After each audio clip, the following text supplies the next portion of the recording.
You don't get a second chance to make a first impression. आपने ये जरूर सुना होगा। तो क्या फर्स्ट इंप्रेशन बनाना इतना जरूरी है?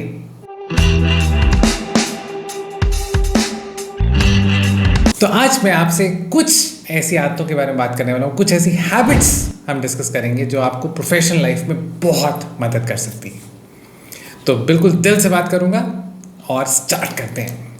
तो 9 हैबिट्स की आज मैं बात करने वाला हूँ और पहली हैबिट फर्स्ट इंप्रेशन को लेकर। अब फर्स्ट इंप्रेशन को लेकर बहुत सी मिसकंसेप्शंस, बहुत सी धारणाएं हैं आपके मन में, कुछ ठीक कुछ गलत। अब फर्स्ट इंप्रेशन पे कितना फोकस रहना चाहिए? अब ये वैसे ही हुआ जैसे आप कोई भी यूट्यूब वीडियो देखते हैं। जैसे आप अगर ये वीडियो आपने देखा तो फर्स्ट इंप्रेशन क्या रहा? थंबनेल आपने क्लिक किया तो जितने भी बड़े यूट्यूबर्स हैं उन सब के अगर आप देखें थंबनेल पे बहुत ज़्यादा फोकस होता है, क्योंकि फर्स्ट इंप्रेशन वहीं से तो वो आपको एंटाइज कर रहे हैं वो क्लिक करने के लिए। तो फर्स्ट इंप्रेशन डेफिनेटली इंपॉर्टेंट है। लेकिन अब इसको दूसरे एंगल से देखते हैं। अब फर्स्ट इंप्रेशन थंबनेल बहुत अच्छा बना दिया, आपने बहुत फोकस किया, लेकिन अब वो शख्स आपके वीडियो पर आ गया है, आपके चैनल पर आ गया और अब वो वीडियो देख रहा है। अब अगर वीडियो में फर्स्ट 2-3 मिनट्स में कंटेंट कुछ ठीक नहीं लगा तो आपको क्या लगता है, वो रुकेगा कि नहीं रुकेगा? नहीं रुकेगा। या पहले 2-3 मिनट रुक भी गया, आपने पहले 2-3 मिनट में अगेन जान डाल दी थी, लेकिन उसके बाद आपका कंटेंट अच्छा नहीं था, वो हो सकता है दोबारा आपके चैनल पर ना आए। या सब कुछ अच्छा था, थंबनेल भी अच्छा था, इनिशियल 2-3 मिनट का वीडियो बहुत लाजवाब, एडिटिंग एकदम खूबसूरत, उसके बाद का कंटेंट बहुत बढ़िया, लेकिन फिर जाते जाते टेल एंड में जाकर वीडियो में कुछ ना कुछ प्रॉब्लम्स थी। आप कहीं बोलने में ठीक नहीं थे, कहीं पे एडिटिंग बहुत ख़राब हो गई। That can also lead to a bad taste in somebody's mouth. तो इस सब का मतलब क्या है? फर्स्ट इंप्रेशन ज़रूरी है। First impression is more like a foot in the door, कि आपका इंप्रेशन अच्छा था तो एटलीस्ट आदमी ने आपका वीडियो देखना शुरू किया। सो फर्स्ट इंप्रेशन अच्छा है। जैसे अगर हम इंटरव्यू की बात करें, मुझे लगता है आपकी एज में आप डेफिनेटली बहुत सारे इंटरव्यूज़ में अपीयर होते होंगे। तो अगर इंटरव्यू की बात करें तो फर्स्ट इंप्रेशन, जैसे आप बैठते हैं सामने वाले के साथ, आप बात करना शुरू करते हैं, तो फर्स्ट वो 15, 20, 30, 40 सेकेंड्स बहुत इंपॉर्टेंट है। It's like a foot in the door. सामने वाला थोड़ा रिसेप्टिव हो गया आपसे बात करने के लिए, लेकिन उसके बाद आपके पास कंटेंट भी ठीक होना चाहिए, आपको कुछ आंसर्स भी आने चाहिए, एंडिंग भी अच्छी होनी चाहिए, सब कुछ ध्यान में रखते हुए। तो पहली चीज़ मैं आपसे जो डिस्कस करना चाहता हूँ, जो habit, you should not be focusing too much on the first impression only. It has to be the entire package. So the first impression is important, but that's not the only important thing in the entire message. So when you sit across your colleagues, right? So first habit, don't overemphasize the importance of first impression. Second चीज़ की बात करते हैं, और ये second चीज़ है, अब again आपने professional environment में आपको क्वेश्चंस पूछने चाहिए। वैसे देखो, आपकी उम्र में क्वेश्चंस पूछने चाहिए। आपकी उम्र क्या, हर उम्र में क्वेश्चंस पूछने चाहिए, क्योंकि हर किसी के पास हर चीज़ का जवाब नहीं हो सकता। लेकिन ये जो मैं बात कर रहा हूँ, ये एक ऐसी चीज़ है जो आपको ज़्यादा इंटेलिजेंट दिखा सकती है। आपको पता है, जब आप किसी से सवाल पूछते हैं तो पहली बात तो उसको क्या समझ आती है कि आप उसमें इंटरेस्टेड हैं। देखो, मैं आपको हैबिट्स की बात कर रहा हूँ जिससे आप प्रोफेशनली ज़्यादा एक्सेप्टेबल हो सकते हैं।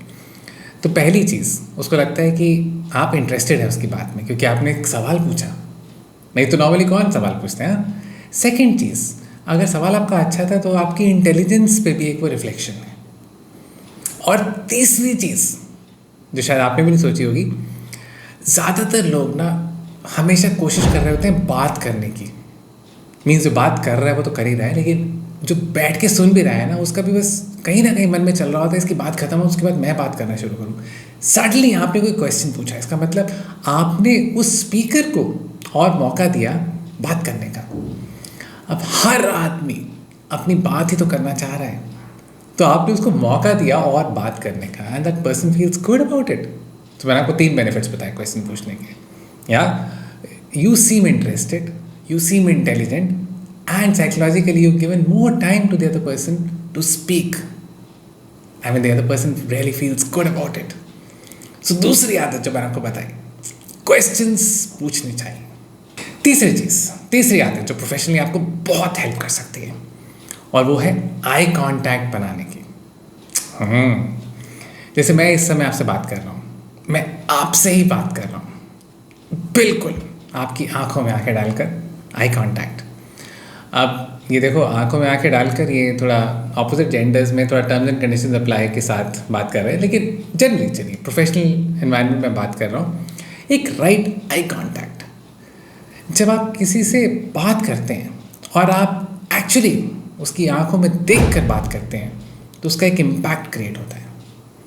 एक तो कहा जाता है आंखें दिल का आईना होती हैं, आपने सुना होगा। अब उसका मतलब क्या है? एक तो आप जब बात कर रहे हैं ना, तो सामने वाले की आंखों में देखकर आप पता लगा सकते हैं कि वो आपकी बात में इंटरेस्टेड भी है कि नहीं। मीन्स आप बोलते जा रहे हैं, सामने वाला सुन रहा है कि नहीं, और सामने वाला कितना इंटरेस्टेड है आपकी बातों में, ये सब आप उसकी आंखों में देखकर पता लगा सकते हैं। So eye contact is that powerful. अब ये जो राइट आई कॉन्टैक्ट है, ये राइट आई कॉन्टैक्ट मिनिमम मतलब ऐसा नहीं हो सकता जैसे मतलब मैंने आपकी तरफ देखा और साथ साथ नज़रें मोड़ ली, हार्डली 1-2 सेकंड के लिए देखा और नज़रें मोड़ ली। ये आई कॉन्टैक्ट नहीं। Eye contact means you are to be there looking at somebody's eyes. याद है वो अर्जुन जब तीर से निशाना लगा रहे थे, तो चिड़िया की आंख, तो सामने वाले की आंखों में आपको देखने की प्रैक्टिस करनी है। So start making that eye contact, it will make a difference. चौथे पॉइंट की बात करते हैं, चौथी आदत, चौथी ऐसी हैबिट जो आपको अपने प्रोफेशनल सर्कल में ज़्यादा एक्सेप्टेबल बना सकती है, वो है जब भी किसी से बात कर रहे हैं या जब भी आप बात कर रहे हैं और सामने वाला आपसे बात कर रहा है, मतलब जब आप लिसनिंग मोड में हैं, तो यू शुड ऑलवेज नॉट। आपने बहुत लोगों को देखा होगा, स्पेशली अब आप जैसे यूट्यूब पर या इतने आप पॉडकास्ट देखते हैं, तो जब दो लोग बात कर रहे हैं तो जो आदमी सुन रहा है, आपने देखा होगा जो बहुत अच्छे स्पीकर्स होते हैं, बहुत अच्छे लिसनर्स भी होते हैं, so they are always nodding to what the other person is talking about. I mean, it helps them keep a focus on the other person's talk, and again the other person really feels good that somebody is actually listening to him or her. और जब कोई भी आदमी बोल रहा होता है और उसको पता होता है कि लोग उसको सुन रहे हैं, तो वो ज़्यादा दिल से बात कर पाता है, राइट? और आपको ये बताऊँ, ये जो नॉड है ना, ये जो गर्दन की हल्की सी जो नॉड है, ये बहुत इन्फेक्शियस होती है. जैसे अब ये चलो छोटी सी एक्सरसाइज करके देखते हैं. हालांकि अब इस समय मैं आपके सामने फिजिकली नहीं हूँ, एक छोटी सी एक्सरसाइज करते हैं. अगर आप इस समय ध्यान से इस वीडियो को देख रहे हो, आप बस मुझे देखते रहिए. आपको कैसा लग रहा है आज? मैं आपको बता सकता हूँ, अगर आप ध्यान से मुझे देख रहे थे, तो जब मैंने आपसे पूछा आपको आज कैसा लग रहा है, आप कह ही नहीं सकते कि आपको अच्छा नहीं लग रहा. I mean, it's so infectious. So this head nod is infectious. Start using it to your advantage. 5वें पॉइंट की बात करते हैं, और ये पॉइंट है कि आप जब भी अगेन ऑफिस में किसी से भी इंटरेक्ट कर रहे हैं, जितनी बार हो सके आप उसको उसके नाम से बुलाइए. जैसे सामने मान लीजिए आपके गौरव बैठे, तो आप कुछ भी बात कर रहे हैं. So we discussing this proposal. Gaurav, what do you think about it? Okay, तो आपने फिर कुछ 1-2 सेंटेंसेस बोले. गौरव, तुम्हें क्या लगता है इसमें क्या करना चाहिए? मीन्स आप हर 2-3 सेंटेंसेस में अगर हो सके तो सामने वाले का नाम लीजिए. आपको पता है, मैंने कहीं सुना था, your own name is the sweetest sound that you want to hear in the entire universe. मैं रिपीट करता हूँ आपके लिए.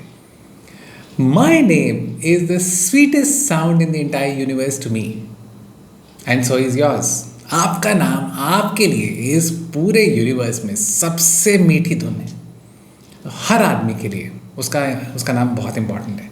तो आप जितनी बार उस आदमी का नाम ले रहे हैं, वो आदमी उतना ज़्यादा आपसे कनेक्ट होता जा रहा है. सो उसका कनेक्ट बनाना शुरू कीजिए. या so call the other person by his or her name. Point number 6, एक आदत आपको डालनी चाहिए. अगेन ये स्पेशली बहुत ज़रूरी रहेगा आपके लिए अगर आप अपने सीनियर्स के साथ बैठे हैं. तो एक प्रोफेशनली आपको आदत डालनी चाहिए कि आप जब भी कोई सीनियर आपसे बात कर रहा है और कुछ बोल रहा है, तो आपको अपना पेन और डायरी यूज़ करनी चाहिए. इसका मतलब बीच बीच में कुछ आपको नोट्स लेते रहने चाहिए. उसका मैं आपको साइंटिफिक रीज़न बताता हूँ.